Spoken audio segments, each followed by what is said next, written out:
മ്യാൻമറിലുണ്ടായ ഇരട്ട ഭൂചലനത്തിൽ കനത്ത നാശനഷ്ടം. റിക്ടർ സ്കെയിലിൽ 7.7, 6.4 തീവ്രത രേഖപ്പെടുത്തിയ ഭൂചലനങ്ങളിൽ നിരവധി കെട്ടിടങ്ങൾ തകർന്ന് 100-ലധികം പേർ മരിച്ചു. ഭൂകമ്പത്തിന്റെ പ്രകമ്പനം മൂലം തായ്ലൻഡിലെ ബാങ്കോക്കിലും കെട്ടിടങ്ങൾ തകർന്നു വീണു. മേഘാലയയിലും ചൈനയിലെ ചില മേഖലകളിലും പ്രകമ്പനം അനുഭവപ്പെട്ടു. മ്യാൻമാറിനും തായ്ലൻഡിനും ആവശ്യമായ എല്ലാ സഹായവും നൽകുമെന്ന് പ്രധാനമന്ത്രി നരേന്ദ്രമോദി വ്യക്തമാക്കി.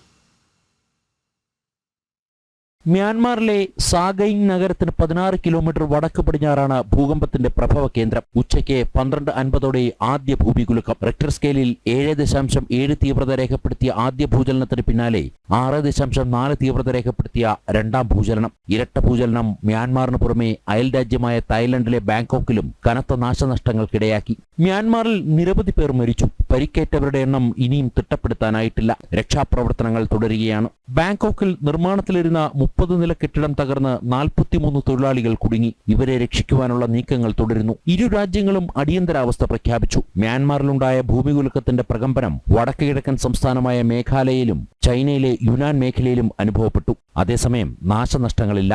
മ്യാൻമാർ സർക്കാരുമായി നിരന്തരം സമ്പർക്കത്തിലുണ്ടെന്നും ആവശ്യമായ മുഴുവൻ സഹായവും ലഭ്യമാക്കുമെന്നും ഭാരതത്തിന്റെ വിദേശകാര്യ സെക്രട്ടറി വിക്രം മിശ്രി വ്യക്തമാക്കി. A terrible earthquake that has struck today in Myanmar and Thailand.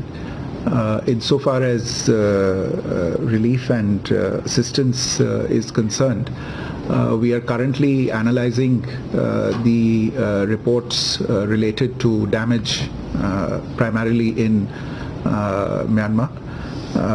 We are in touch with the official authorities in Myanmar. India has always been a first responder, especially in its neighborhood, whenever these kinds of natural disasters have taken place.